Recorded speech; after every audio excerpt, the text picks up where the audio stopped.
El mejor cine en Teleasturias, ofrecido por el Colegio de Abogados de Oviedo. Justicia en 35 milímetros.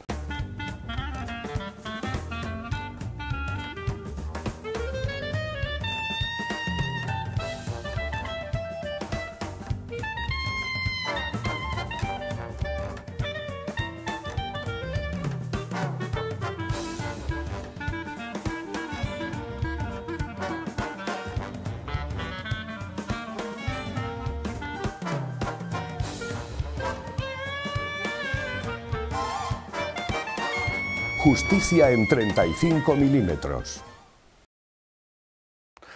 Saludos amigos, muy buenas noches. Estamos en Teleasturias, estamos en Telecable, estamos en el programa que le ofrece el colegio. Espera.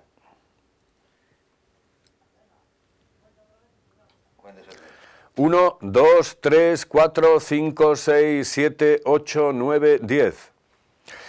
Saludos amigos, muy buenas noches. Estamos en Teleasturias, estamos en Telecable, estamos en el programa que le ofrece el Colegio de Abogados de Oviedo, Justicia en 35 milímetros.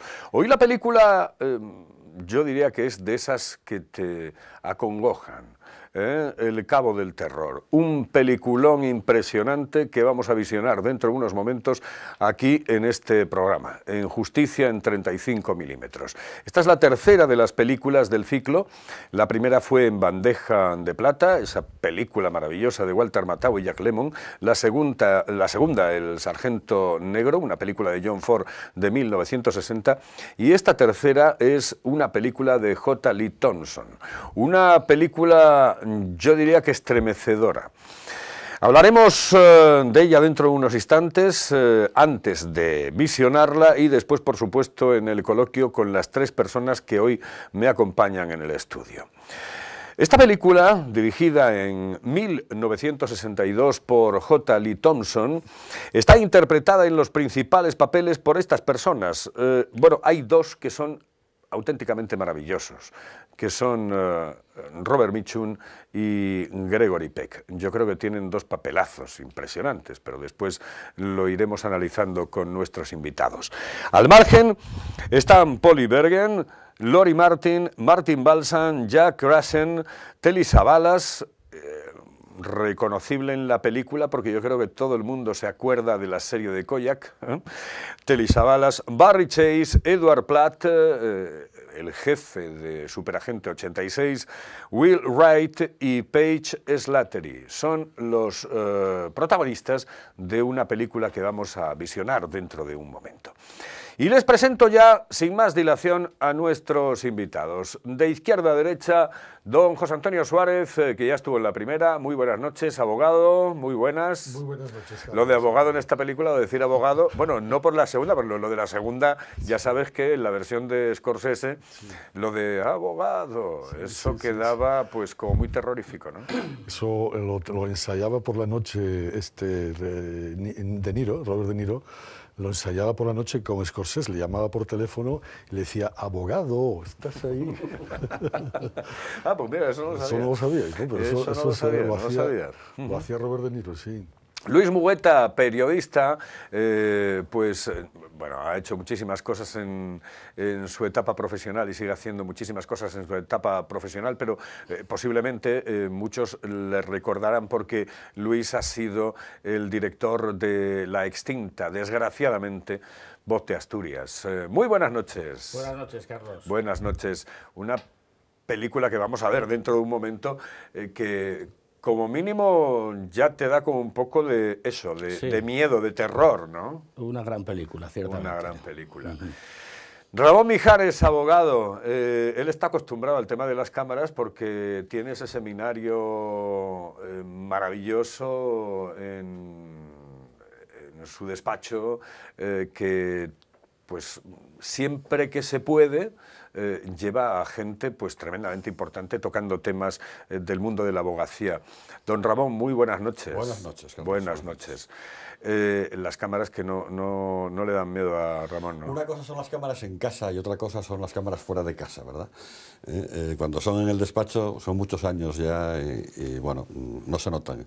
Aquí se notan un poco más, pero bueno, espero que tampoco llegue la sagrada regla, ¿no? En absoluto.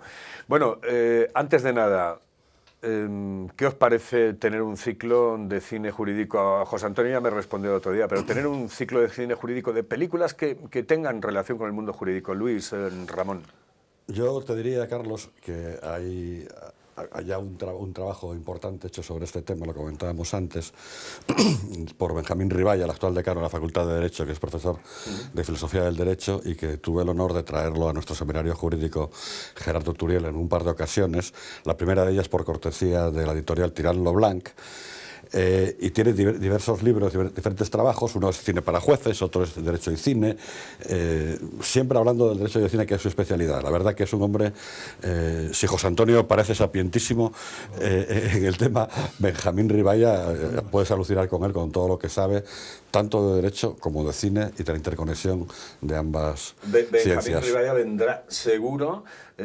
Hay una de las películas a las que quiere venir, que es 12 hombres sin piedad. Yo creo que es una elegida por el Consejo General de la Abogacía como la mejor película jurídica de la historia, 12 hombres sin piedad. Esperamos también en esa ocasión contar con la presencia de Gerardo Herrero, el fiscal del Tribunal Superior de Justicia en Asturias, y con más invitados a esa película. 12 hombres sin piedad, yo creo que es, además, asumido por prácticamente todo el mundo como la mejor película jurídica de la historia. Un ciclo de cine jurídico no está mal, ¿no, Luis? Bueno, Carlos, el cine jurídico yo creo que en sí es un género. No reconocido tal vez por los manuales al uso, no reconocido como el western o lo que se llama una de vaqueros, ¿no? En el western, una de jueces, una de juicios, ¿no? Se decía más bien en el cine jurídico, pero ha dado mucho, ha dado tanto que, fíjate, actualmente en televisión, qué cantidad de series, spin-offs de películas, spin-offs de las propias series, se desarrollan en salas de tribunales o tienen como argumento principal un tema jurídico, un tema de jueces. Claro, el mundo es tan amplio, el mundo de la abogacía, que da para mucho y da para cosas como la vida misma, extraordinarias y muy, muy atractivas. Pues, señoras y señores, nos vamos a ir directamente con la película. Vamos a ver este maravilloso film de 1962, dirigido por J. Lee Thompson e interpretado en los principales papeles por dos auténticos monstruos de la pantalla. Son Robert Mitchum y Gregory Peck. Yo les voy a dejar ya con El Cabo del Terror y enseguida, después de estos 100 y pico minutos, volvemos con todos ustedes aquí en Justicia, en 35 milímetros.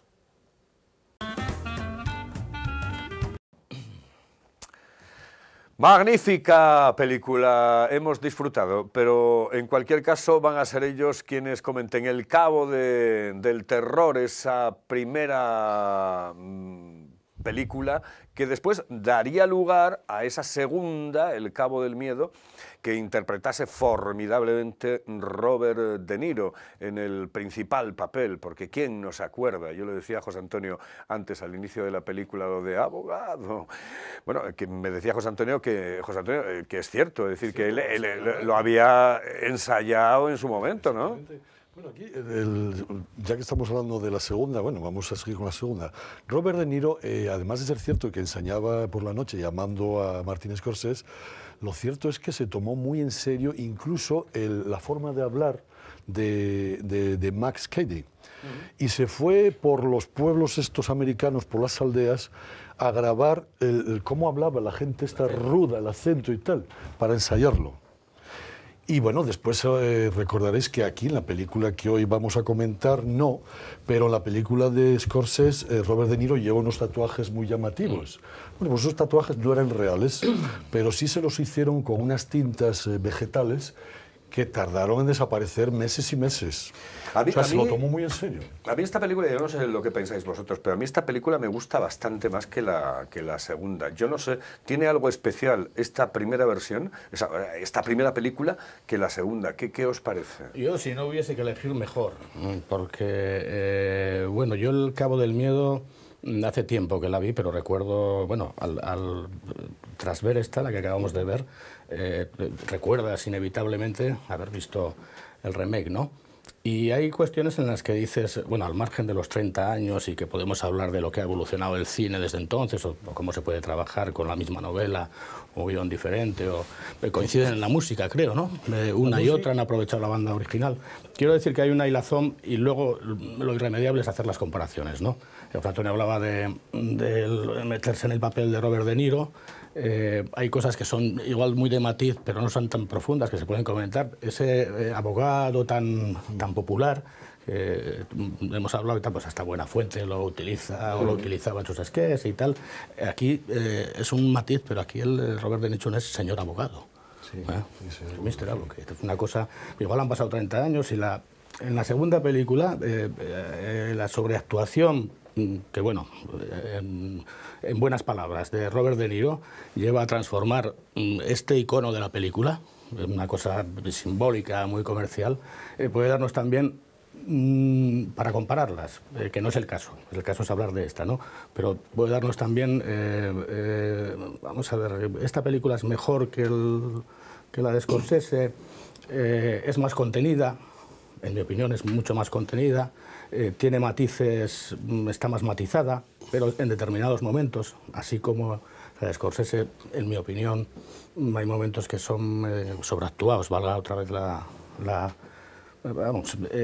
incidiendo mucho en determinados también puntos. Hay una historia, yo no sé si estáis de acuerdo, Ramón, que entre una película y otra, después continuaremos hablando evidentemente de la película que nos afecta y que nos trae aquí a este coloquio, que es la primera, pero claro, la ambientación es completamente distinta, son dos épocas completamente casi distintas, ¿no?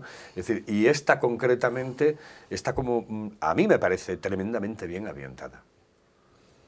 A mí tienes que perdonarme, Carlos, porque estoy abrumado con estos dos compañeros de tertulia que saben tanto de cine, que vieron las dos películas, se las recuerdan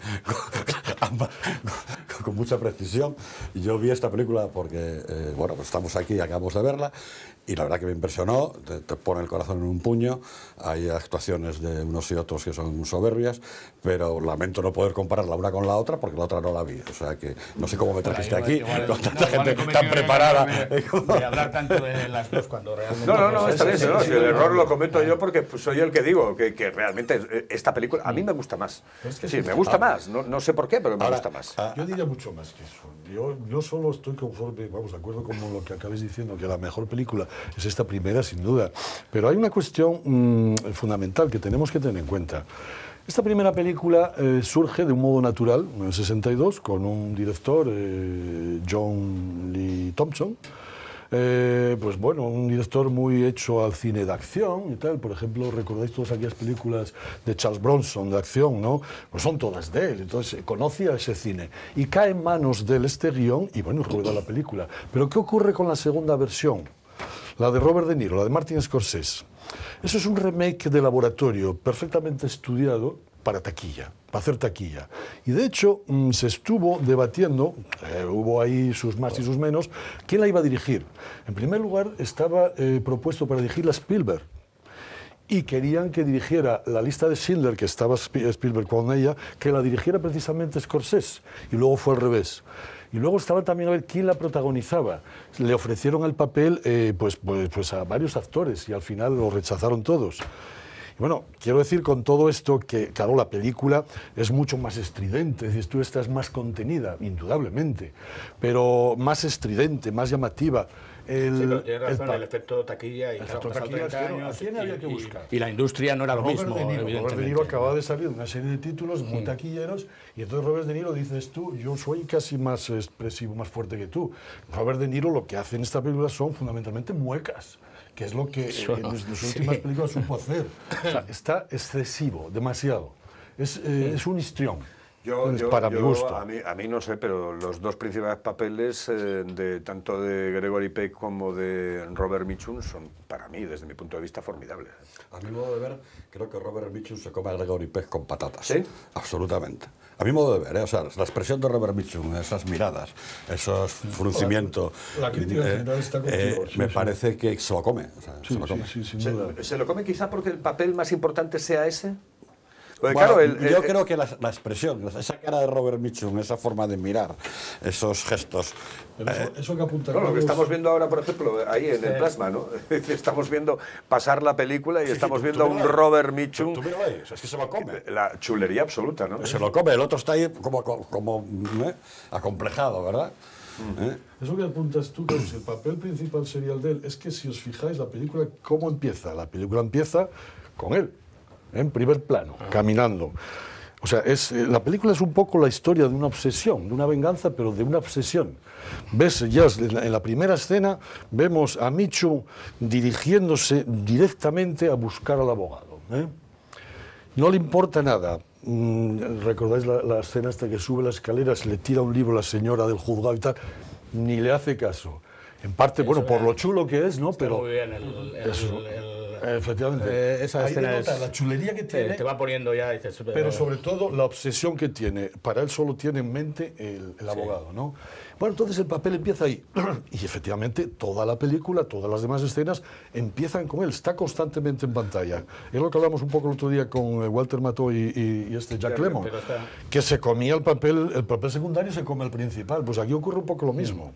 Bueno, aquí el secundario por créditos tal vez, que bueno, pues o sea, la fama que venía Gregory Peck de tal. Tampoco fue el papel más pero importante esta de él, película, pero en bueno. esencia, el protagonista Robert Mitchum, porque es una película para el papel de malo. Es una película esencialmente entre el bien y el mal, y es un tema eterno y tal, pero en esta película es el mal el que está constantemente, es la que está dando vida a la película. Es uno de los ¿no? villanos más reconocidos en cine. Evidentemente. Y también os parece cierta indefensión en un momento determinado, decir, personas, bueno, como este tipo que se sabía que, bueno, que era un criminal, o sea, vamos, un criminal, era un delincuente, es decir, absoluto, esa indefensión muchas veces que tiene la propia sociedad, ya no el abogado, sino la propia sociedad, ¿no? Yo diría que aquí, en este caso en concreto, os habréis fijado que, bueno, que sí, Gregory Peck, el abogado, es acosado por Robert Mitchum y tal y cual, pero resulta que a lo largo de la película Gregory Peck comete varios delitos, ¿eh?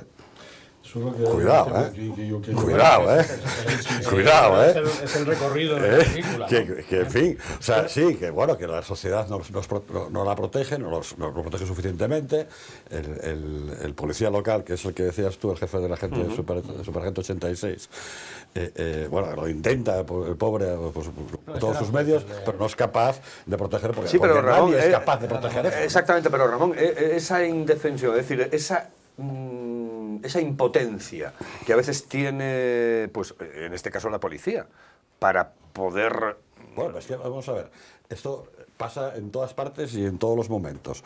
Lo que no se permite a un ciudadano normal es la realización arbitraria del propio derecho, que es un delito, ni se le permite que para protegerse de un posible futuro ataque, pues vaya y ordene a unos sicarios que le den una buena paliza a otro señor, si no es que le ordena matarlo. Quiero decirte que bueno, pues aquí tenemos, bueno, ya un par de delitos como mínimo. Thompson aquí lo que hace es que, claro, además de contar un relato, contar una historia, lo que hace también es poner sobre la mesa una serie de denuncias. Una de ellas es esta.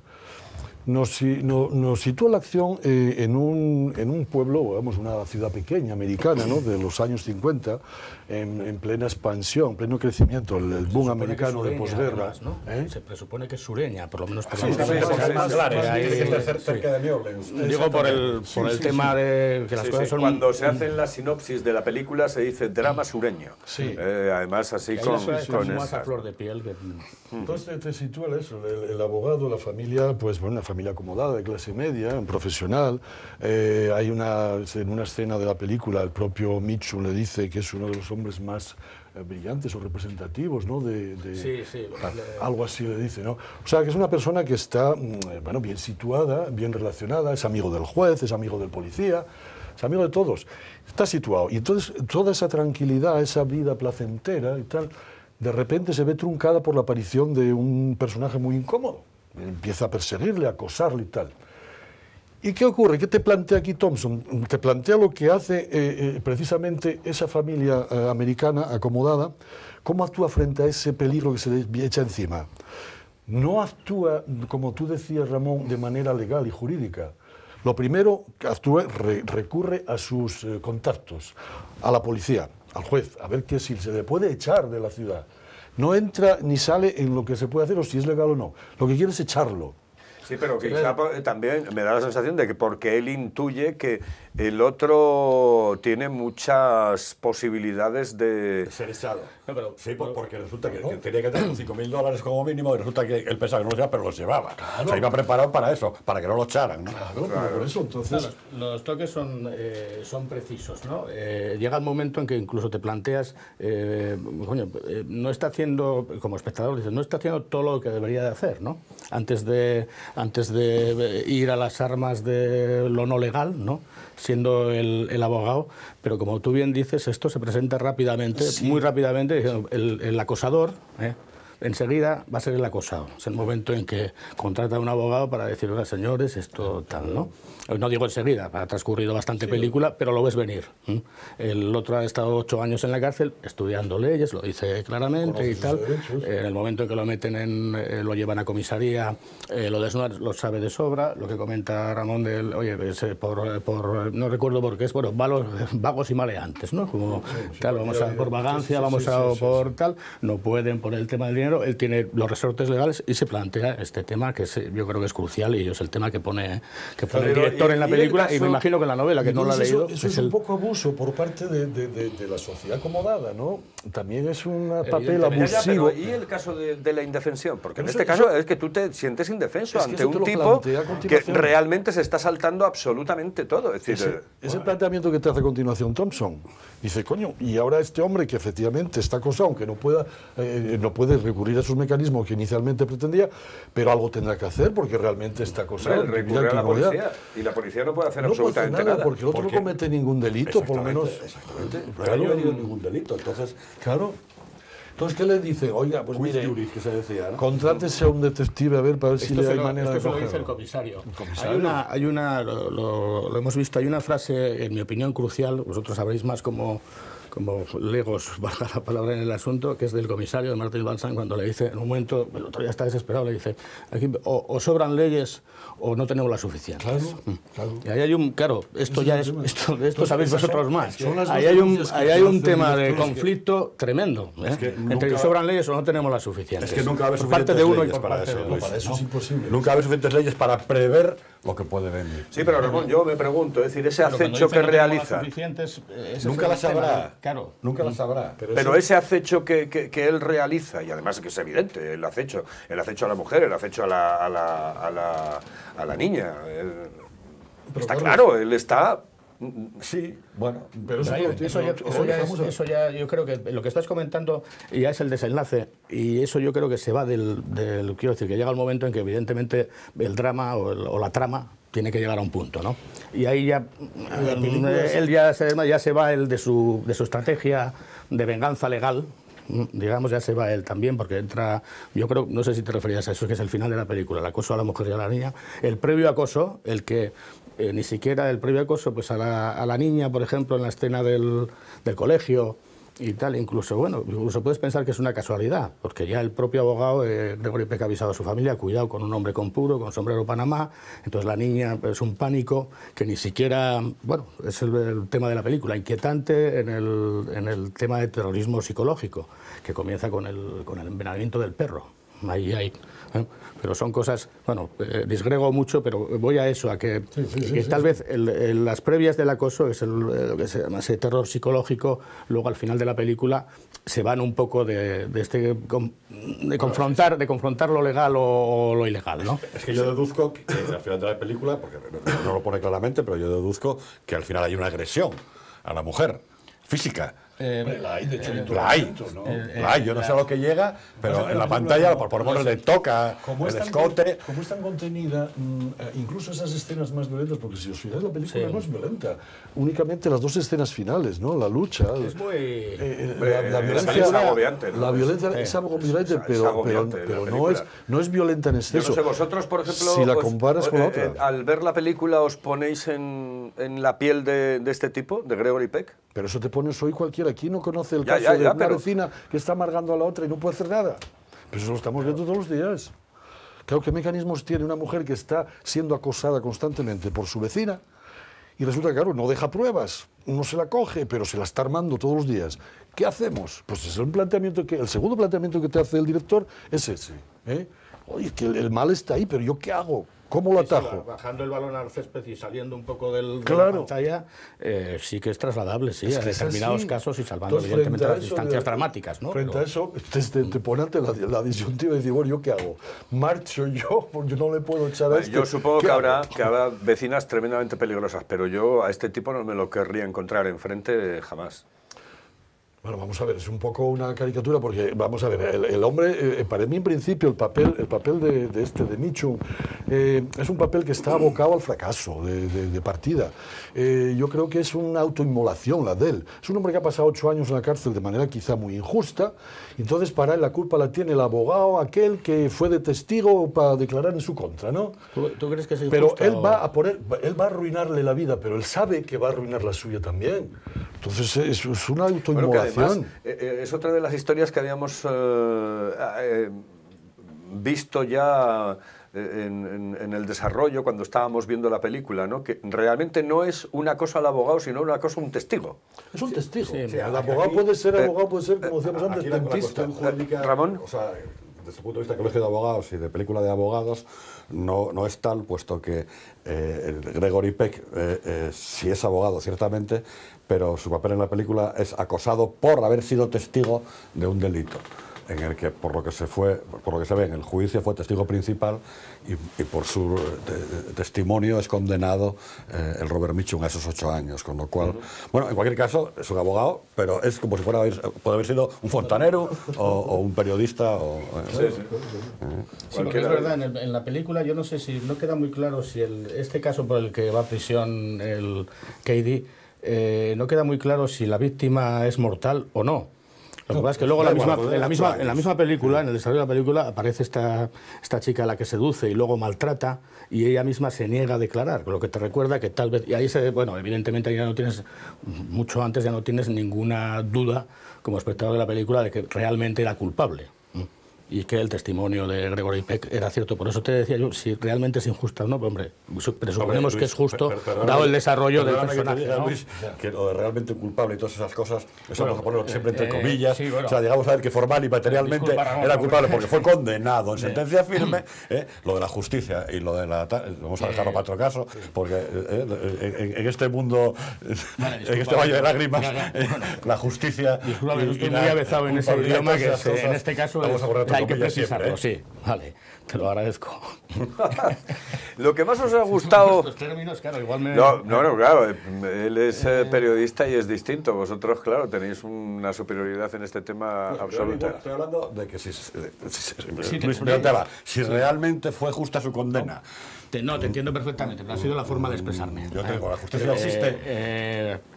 ¿Existe la justicia? Te entiendo perfectamente, digamos. Porque existe un procedimiento, existe un magistrado. No, pero estamos los hablando de que en el abogados, desarrollo de los la película fiscales, uno puede intuir que tal vez, con todo eso, pero bueno... No, como- no hay problema por tocar ese tema al final, ¿eh? No pasa No, no, absolutamente si a mí nada. me Este es un parece- coloquio y hombre, además me parece de cine. Perdona, Carlos, que igual lo Justamente he tomado decir- como muy, Exactamente. como muy coloquial, pero el hecho es que te entiendo y que disculpes, es un plan diálogo con Ramón que tiene toda la razón y probablemente sea un tema interesante. Claro. ¿Qué es lo que más os ha gustado de la película? 1, 2, 3. Venga, José Antonio, lo que más te ha gustado de esta película. Vamos a ver, yo no sabría decirte ahora mismo qué partes me gustan más de la película. Me gusta la película en conjunto por el desarrollo que va teniendo, por la contención, lo que hablábamos desde un principio, ¿no? La contención del relato que se hace y el tratamiento de los actores. El tratamiento, la dirección de actores que se hace es impecable. La música, que no podemos olvidarnos de ella, te he comentado antes que era una partitura de Bernard Herrmann. Bernard Herrmann quizá no lo conozcáis mucho a lo mejor por esta película, pero si os digo que fue un compositor que trabajó mucho con Orson Welles, con Hitchcock, entonces os digo automáticamente, ¿recordáis aquella partitura de Psicosis? La piscina, tan. Pues es de él. Pues esa es. A mí el inicio me parece fantástico. Ese tipo de música que hacía él para todas estas películas, pues es Herman. ¿Con quién hizo otra película muy conocida? También protagonizada por Robert De Niro, con Scorsese, el Taxi Driver. La partitura de Taxi Driver también es de él. Entonces, todo eso puesto conjuntamente, y el desarrollo final, que bueno, pues está bien tratado. Hay una cosa que no me gusta mucho, aunque la crítica siempre la puso como muy bien, que es la fotografía. La fotografía es una fotografía en blanco y negro, de mucha calidad, mucha nitidez, pero yo, eso ya es una cuestión mía personal, la tacharía de demasiado abuso del demasiado negro.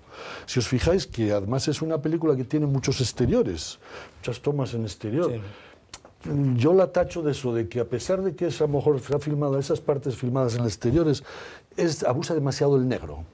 Quizá un poco más clara. Tú piensas que por lo menos la escena final, cuando estamos en el manglar, eso sí. Es que llego por la noche, manglar. Eso sí, eso ahí no lo vas a poner más clarito. Negro. No, pero por ejemplo hay otras que se discurren durante el día y tal, que están un poco cargadas de...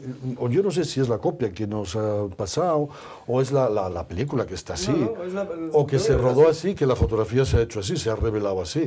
Yo para mí la tacho de eso. Pero en definitiva, claro, como también el vestuario no acompaña mucho, es decir, exceptuando, por ejemplo, a el Caddy que va siempre bastante de blanco, vamos. Caribeño, sí. Caribeño, bastante caribeño. Y las mujeres, el resto, están todos prácticamente en gris, ¿no? Gris, oscuro, negro. Todos, prácticamente todos. Bueno, pero ves que está eso, una ciudad sureña con una temperatura muy agradable, muy primaveral, y bueno, la luz, el sol, ¿no? Yo imagino que más que primaveral es una temperatura tipo Nueva Orleans, es decir, caribeña, de mucha humedad y mucho calor. 36 grados, calculo. Si te fijas, lleva siempre una cazadora. Sí, pero el manglar te ubica a una latitud determinada y hace mucho calor. Luis, hace mucho calor, pero no estamos en pleno calor. Por la vestimenta que utiliza, vamos. Lo que más te ha gustado de la película, Luis. Bueno, a mí quizás, y eso que el director creo que no es muy famoso por la dirección de actores, ¿no? A mí, bueno, y en estos aquí los dos protagonistas se dirigen ellos mismos, ¿no? A mí tal vez lo que me ha gustado es el reflejo de los estereotipos, el bueno, el malo, el tibio, en el caso del comisario, el perfecto secundario que es Telly Savalas, que no se mete en líos para nada en la película, hace su papel de detective que todos conocemos, y que los estereotipos están muy bien cuidados, y entonces enseguida sabes a qué atenerte. No hay, a pesar de que sea una película de terror psicológico, no es una película de psicología rara, ¿no? Que enseguida te sitúa las características y la naturaleza de cada personaje, y te puedes poner ya a ver cómo juegan, ¿no?, sus papeles. Eso tal vez es lo que más me haya gustado, y la verdad es que la película me gusta. Es una película del año de filmación, podría haber sido en color tranquilamente, ¿no? Perfectamente. Pero es una película que, tú hablabas al principio de la ambientación. A mí me parece que está bien ambientada, porque no es el ambiente o la ambientación no es la protagonista tampoco. No. Pero también en contrapartida, como dices, hay muchos exteriores. Como dices, que no emplastan y tal, igual yo que sé, el blanco y negro, que a mí me agrada muchísimo, igual los exteriores en blanco y negro en estudio son más atractivos que los exteriores filmados en exteriores, ¿no? Pero bueno, a lo que me preguntabas, voy a eso. Me parece muy bien cómo están definidos los estereotipos de los personajes. Ramón, ¿qué es lo que más te ha gustado de esta película? Dos cosas. Una, la constante tensión que te mantiene la película desde el principio hasta el final, y la segunda, el Robert Mitchum, que es una cosa absolutamente impresionante, ¿no? Robert Mitchum hace un papelón. Es impresionante. Hombre, es que nadie va a descubrirlo, pero yo creo que en esta película realmente... Se le nota demasiado. Sí. Bueno, de hecho que yo creo que todo el mundo dice que de este Thompson, de J. Lee Thompson, es la mejor, es el culmen de muchas películas de Thompson. Sí, pero bueno, en líneas generales se dice... Sí, pero se dice que la mejor, o una de posiblemente la mejor, sea esta, El Cabo del Terror. Más cuando después se hace un remake, una segunda edición, que es decir, algo tendrá la película para que alguien diga, hombre, de esta puedo sacar yo algo. Alguien no, Scorsese. Bien. Curiosamente... De todas formas, José Antonio, también sería, yo no, lo desconozco, pero sería cuestión también de verlo ahora, en el 2013, o si llegásemos en el 2000, ¿no? De ver cuánto ha hecho el remake por esta película, por recuperarla.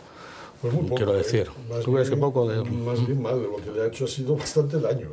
No, me refiero para recordarla. Yo no sé si para recordarla, sí. para decir, oye, que esto es un remake de una película.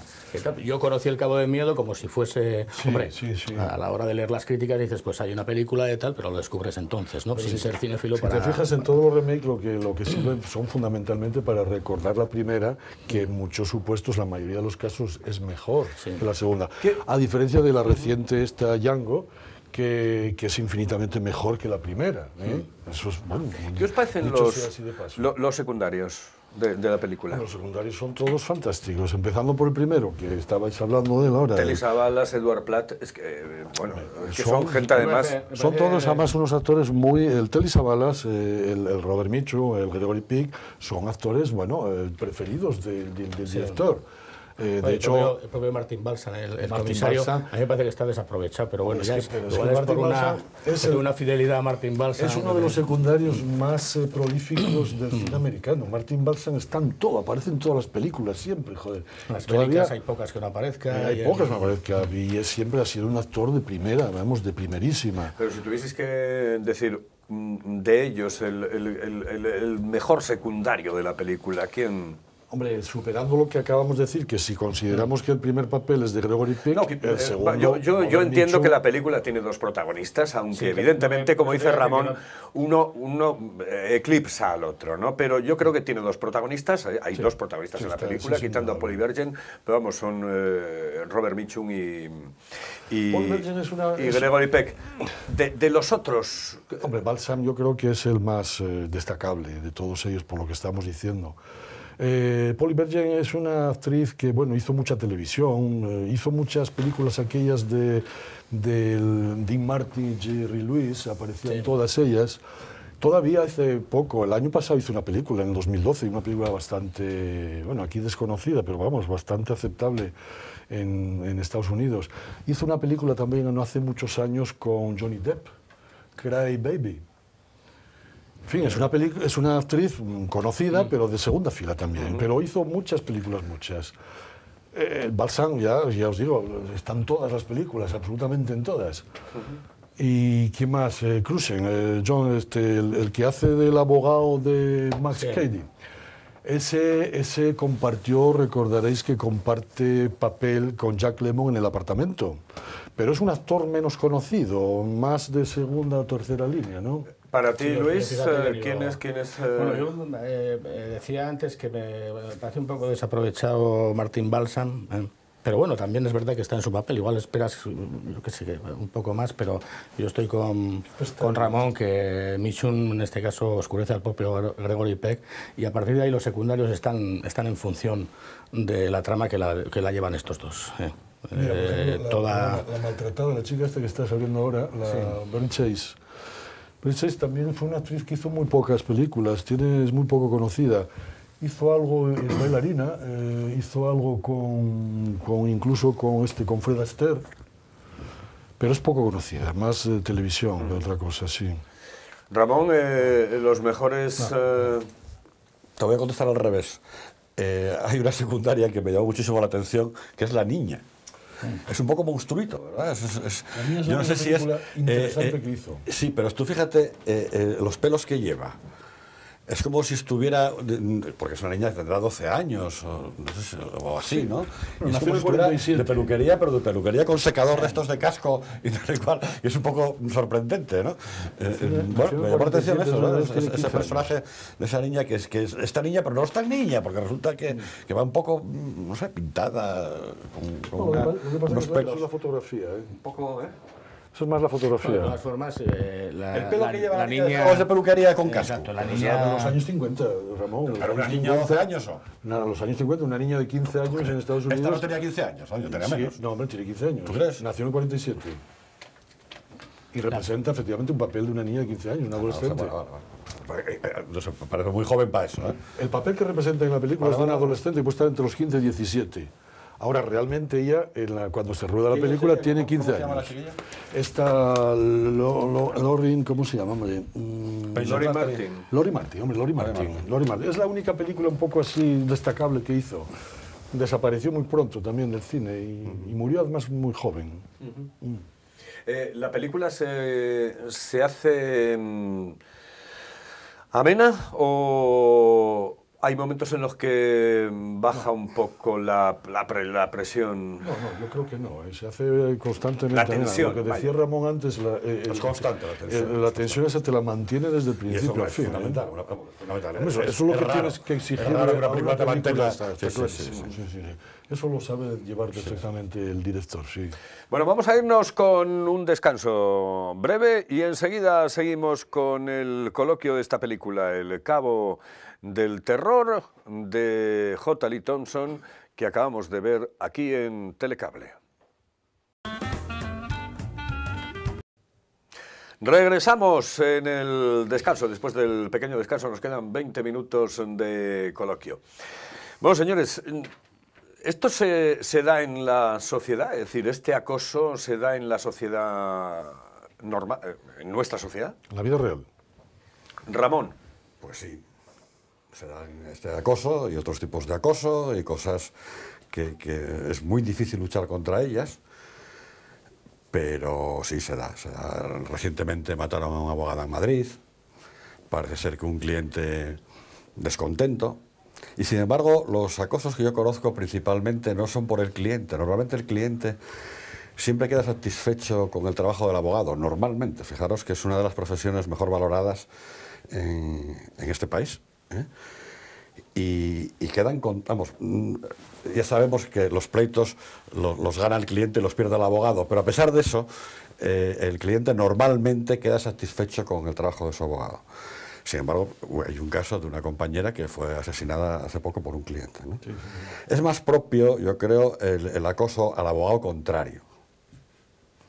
Yo sí, yo de esos tengo algunos casos aquí, de esta ciudad, que bueno, uno reciente, muy reciente, y otro un poco más antiguo, pero muy paradigmáticos y muy explicativos de cómo fueron las cosas, ¿no? O sea, la cuestión está en acosar al abogado de la parte contraria. Sí, es una forma de presionarle para que cambie de actitud, ¿no? ¿Y qué tipo de acoso, qué tipo de formas? Bueno, si quieres os resumo, por ejemplo, os resumo un par de asuntos, a ver si soy capaz de resumirlo en pocas palabras. Aquí hace poco, durante 2 años, un señor conocido de la ciudad, que era minusválido, había tenido una relación con una señora y esa señora un día se cansó de tener relación con él y empezó a acosar a esa señora, mandando fotos a sus vecinos, internet, correos de no sé qué, poniéndola a parir, ofreciéndole en nombre de ella a los vecinos y a gente del pueblo servicios sexuales, todas estas cosas. Bueno, esa señora vino a nuestro despacho, nosotros nos pusimos a ver cómo podíamos hacer eso, pusimos una denuncia en la policía con toda una serie de correos electrónicos recibidos, una serie de cosas. Pero bueno, ahí empezaron la cosa ya, empezó a acosar ya a nuestro despacho, de acosó en concreto a 2 abogados, a un compañero varón y a una compañera. Llegó a acosar hasta la policía. A la propia policía llegó a acosarla con infundios y con cosas. Bueno, que en nuestro caso llegó a decir que si nuestro compañero se acostaba con la señora esta, bueno, una cosa absolutamente demencial. Gracias a Dios se acabó todo porque el pesado se murió como estaba previsto, porque al parecer estaba terminado, ¿no? Y tengo otro más antiguo, los años 89-90, que no sé si os acordáis, había una madame en Oviedo que se anunciaba en vallas publicitarias con una frase del Génesis que decía: no es bueno que el hombre esté solo. ¿Os acordáis? Sí. Bueno, pues esa señora yo tuve que embargarla por un banco. Eran vallas, bueno, eran de las gigantescas, De ¿no? las grandes, de las grandes. Sí. De las grandes. Daniela. Exactamente. Eso iba a decir, no quise decir el nombre, Daniela, era fácil. Fíjate tú. Bueno, se ve donde la Renfe, en la Renfe, ahí en Nicolás Soria, bueno, había no es bueno que el hombre esté solo, ¿no? Bueno, pues yo tuve que embargarla porque, bueno, había pedido un crédito en un banco, yo era abogado del banco, la tuve que embargar. Al final resulta que quedó en nada porque esta señora tenía tales influencias que acabó hablando con Pirita Ridruejo, que habló con Jaime Botín y tal igual, y quedó nada. Pero mientras tanto, bueno, pues aquí empezó a darme la mano de un lado y de otro. Hasta el punto que en estas situaciones resulta que esto será el año 90-91, y en agosto de 91, vais a decir que lo que voy a decir no tiene nada que ver, pero ya veréis lo que os cuento después. No sé si te acuerdas, José Antonio, que me pilló un carnero y me destrozó la rodilla. Pavino, pero pavino, ¿eh? En mi casa, en la finca que yo había comprado, que todavía no había construido la casa. Bueno, me destrozó la vida en aquel momento.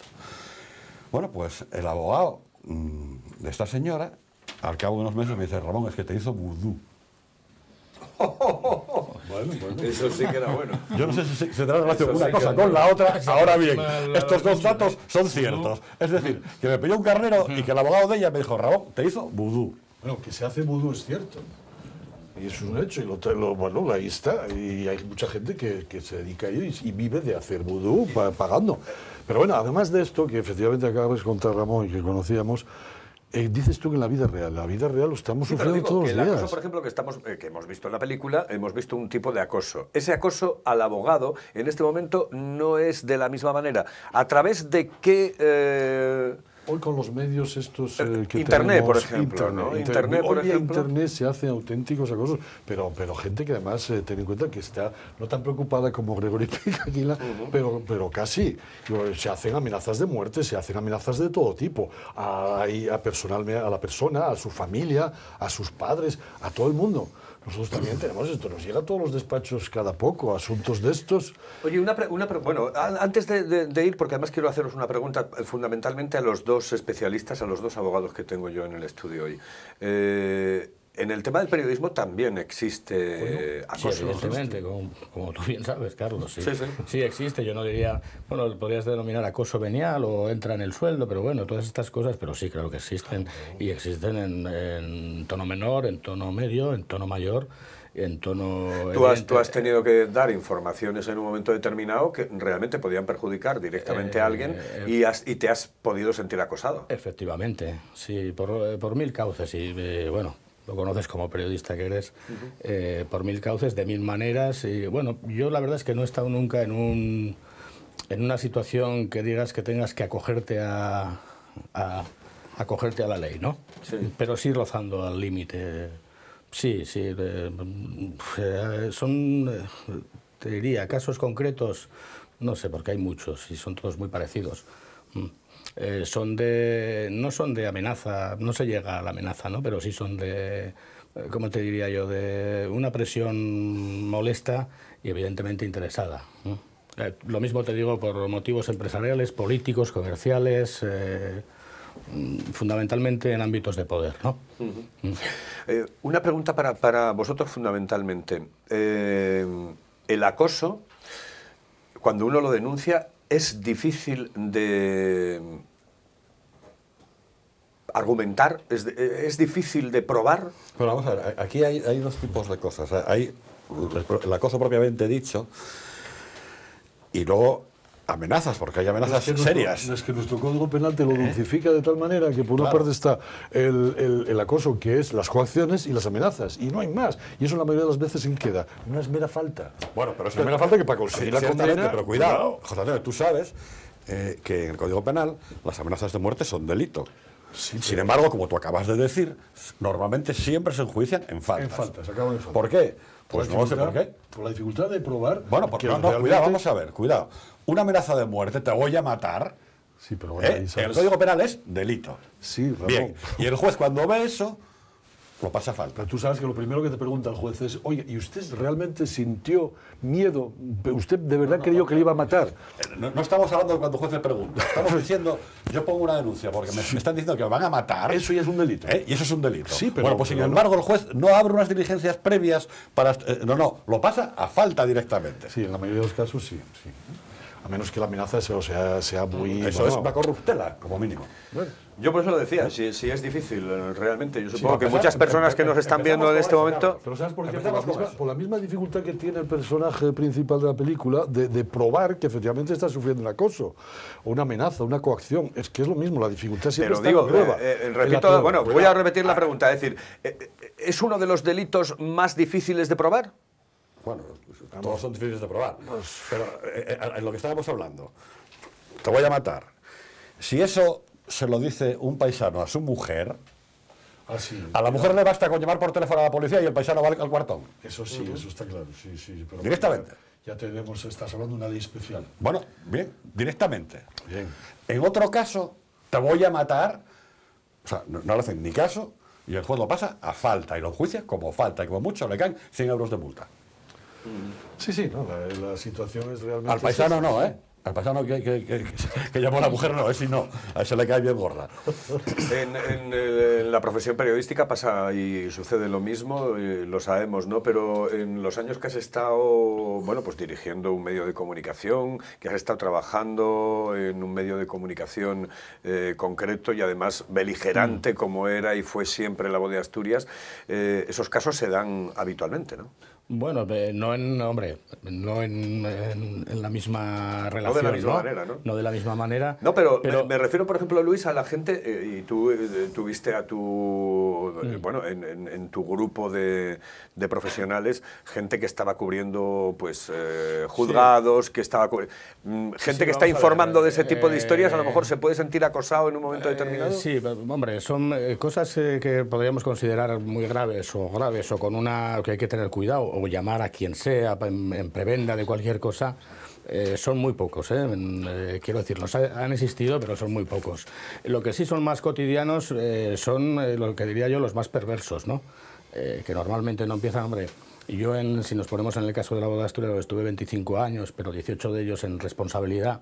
Te enteras por la gente que tienes. A ti directamente no te llegan las cosas, y si te llegan suelen ser muy suavizadas o de una manera muy envolvente, pero no deja de ser, en la opinión de uno, evidentemente, no deja de ser también una presión, yo no digo que un acoso es cuando alguien, digo en periodismo, cuando alguien ya reitera tanto que tal, o tiene armas o cauces para poder limarte de algún modo tu labor profesional. Y ya te reitero, no he visto casos muy graves, pero sí que han existido. Sí. Y existen, me imagino, todavía. Pero sí forma parte de la condición humana, es que somos claro. así. Cuando nos hacen algo que no nos gusta, pues no nos sienta bien, y alguno reacciona como Max Cady, joder. Otros, te iba a decir que no. En cierto modo la película lo que hace es un perfil de la condición humana, es decir, un poco extremista o llevada a un extremo, pero no deja de ser, que esto es la historia de una obsesión, una venganza, exacto, pero más no que deja de nada ser de una obsesión. Una obsesión que te autodestruye a ti mismo, como es el caso, vamos. Sí, no, me refería fundamentalmente a que el tema del acoso es algo difícil de probar, yo lo decía anteriormente, a mí me da la sensación de que es difícil de probar, sobre todo porque tienes que utilizar otros cauces, pues a lo mejor tienes que contratar a un investigador privado, tienes que bueno, otro tipo de pruebas completamente distintas, porque claro, es que están acosando a mi familia o me están acosando a mí directamente. Primero, tienes que pinchar el teléfono, hay muchísimas cosas que hacer, es decir, si te llaman por teléfono, Carlos, todo lo que no deje rastro es difícil de probar. Todo. Pero hoy por eso, José Antonio, casi todo se hace por internet, con lo cual eso deja rastro. Casi todo. Sí, es lo que decíamos antes, el internet. Casi sí, todo. ahí se coge, se pilla todo. Casi todo. Al final la policía ahí, aunque sea de un cibercafé o algo, quiere, nosotros tenemos un caso concreto de un chico que estuvo persiguiendo a una niña durante casi un año y la llamaba desde cibercafés y demás. Oye, al final la policía consiguió grabarlo en un cibercafé a una hora determinada. Y lo grabó la cámara y le pillaron. O sea, hoy la tecnología esta te permite estas cosas, claro. Si la policía quiere, te lo busca y te da con ello. Al trabajo del abogado le condiciona el caso concreto que tenga en un momento determinado y las posibilidades de que, bueno, tenga presiones de más arriba.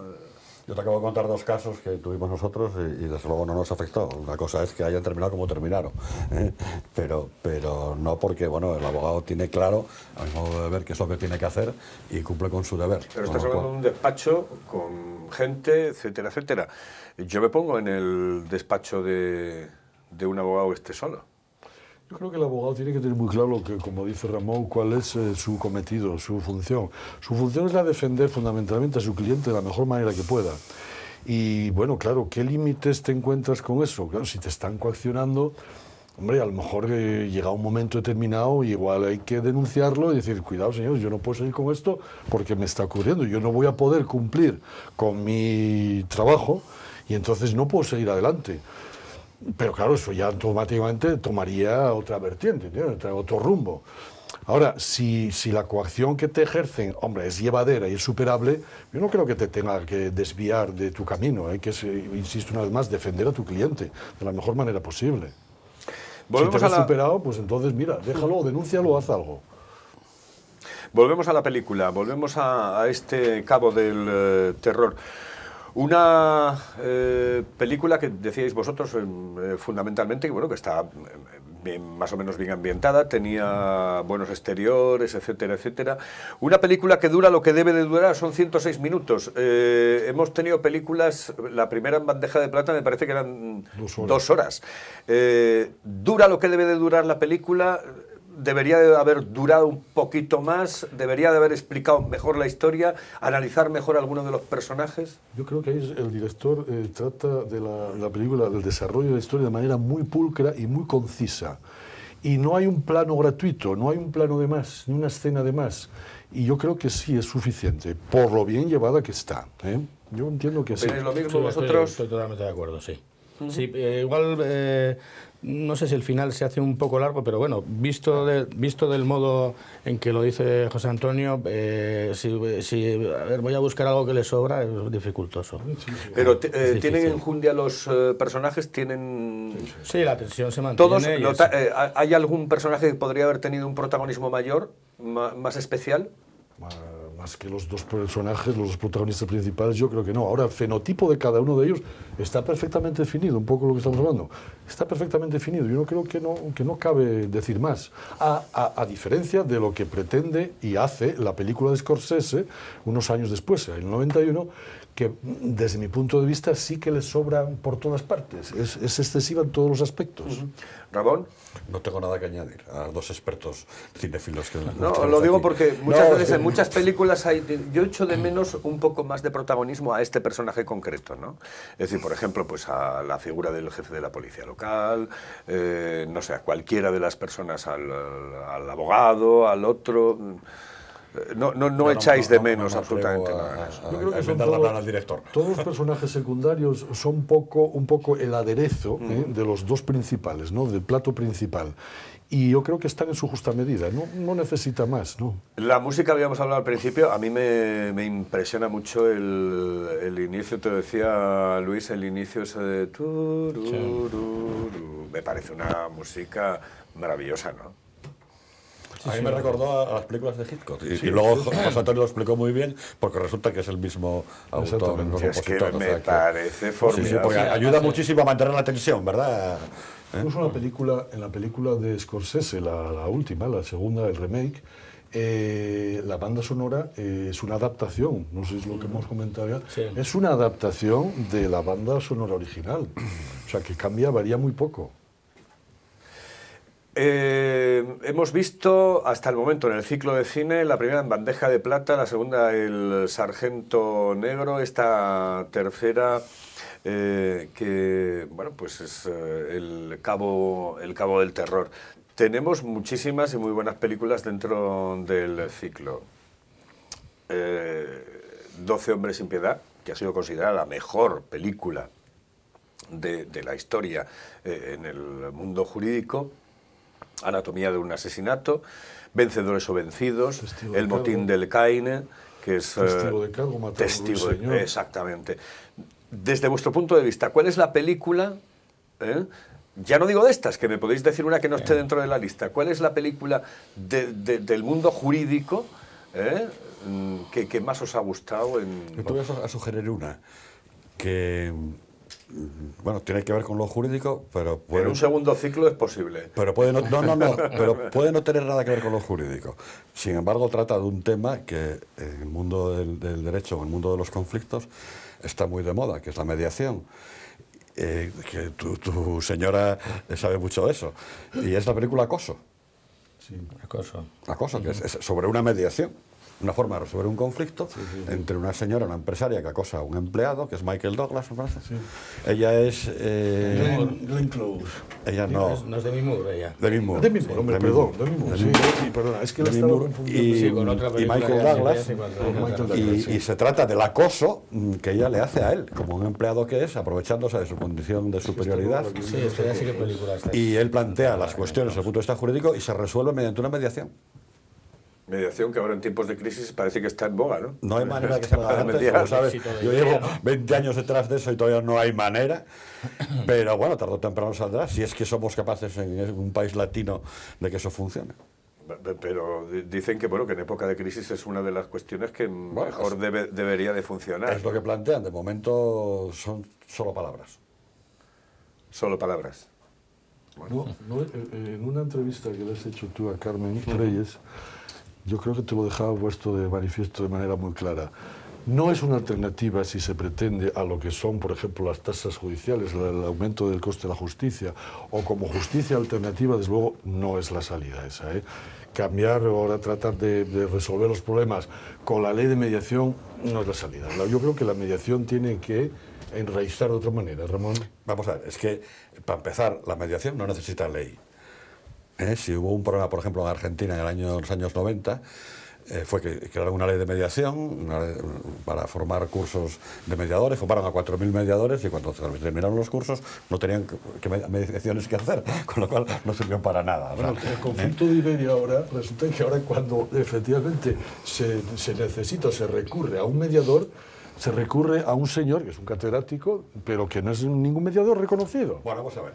José Bueno, Antonio, vamos a y ver. diferenciamos Un mediador- también entre mediador un y mediador- arbitraje, ¿no? un Que mediador son puede ser dos cosas un- completamente puede ser un distintas. fontanero, puede ser un periodista, puede ser un arquitecto y puede ser, como no, un catedrático. Quiero decir, sabiendo las técnicas, que son 4 cosas las que hay que saber, que se trata de acercar las posturas de las partes para llegar a solucionar un conflicto, para eso no hace falta tener grandes estudios, ni hacer cursos, ni másteres de muchas horas, para nada. Yo, según tengo Basta entendido- únicamente eso, tener una idea de cómo se acercan las posturas de las partes y tener Pues sentido mira, común. Nada más.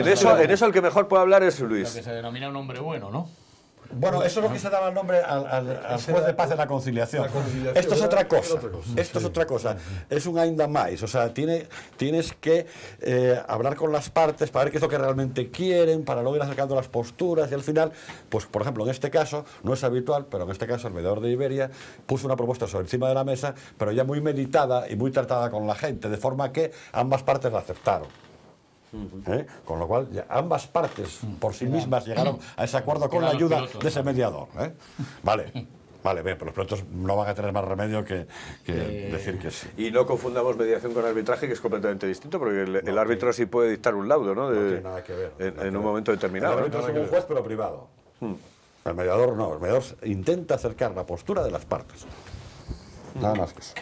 Es acoso, decías tú, la película. La película Acoso con esta Demi Moore y Michael Douglas. Bueno, para Había finalizar... pruebas muy claras al final. del tema. No me contéis la película. Vale. Si no, la ponemos. Para finalizar, imagen de la película, es decir, el mejor momento de la película desde vuestro punto de vista.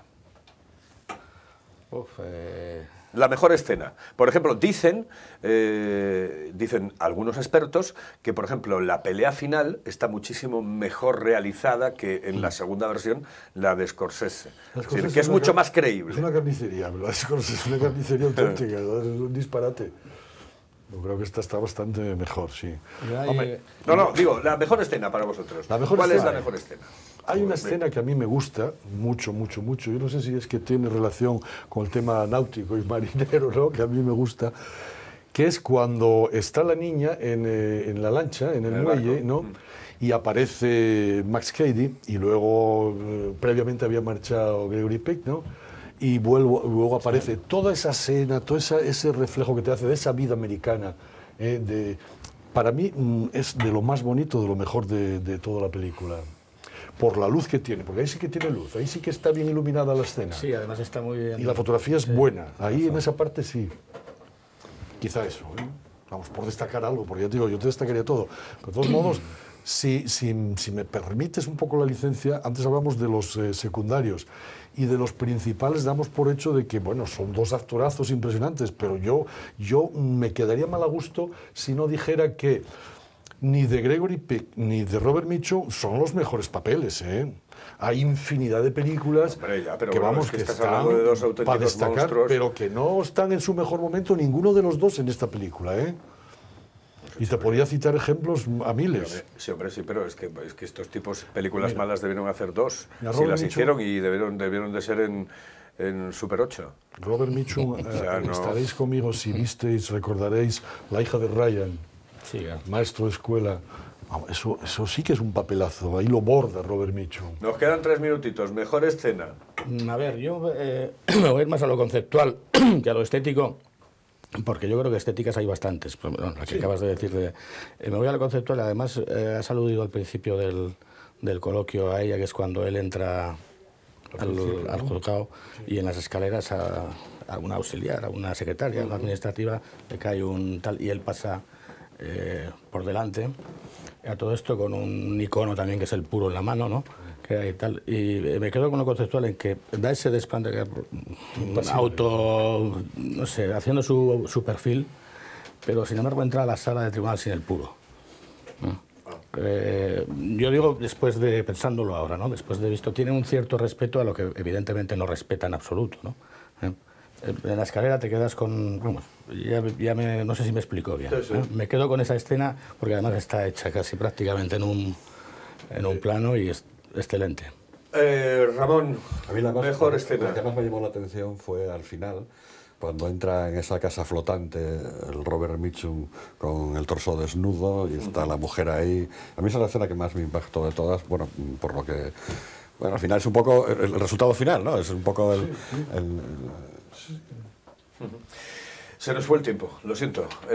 No hay tiempo para más. José Antonio Suárez, muchísimas gracias por estar con nosotros. Muchísimas gracias a ti, Carlos. Luis Mubeta, muchísimas gracias. Espero que no sea la última vez. Ramón Mijares, lo mismo. Muchísimas gracias y muy buenas noches. Señoras y señores, volvemos la próxima semana. Ya lo saben. Y les adelanto. Tenemos jueves, viernes, sábado y domingo de Semana Santa. No vamos a poner Quo Vadis. Lo siento mucho, pero en esta ocasión no vamos a poner Quo Vadis. Y sí les vamos a hacer un especial de justicia en 35 milímetros. Así que el jueves, el viernes, el sábado y el domingo les vamos a poner 4 películas de cine maravilloso, cine jurídico, pero no Quo Vadis. Muy buenas noches.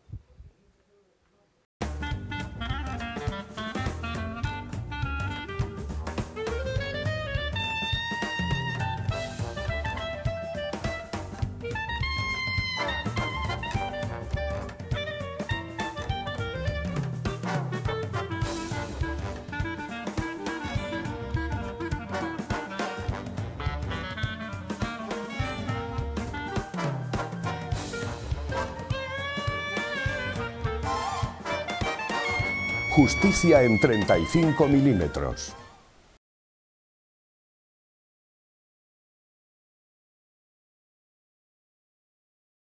El mejor cine en Teleasturias, ofrecido por el Colegio de Abogados de Oviedo. Justicia en 35 milímetros.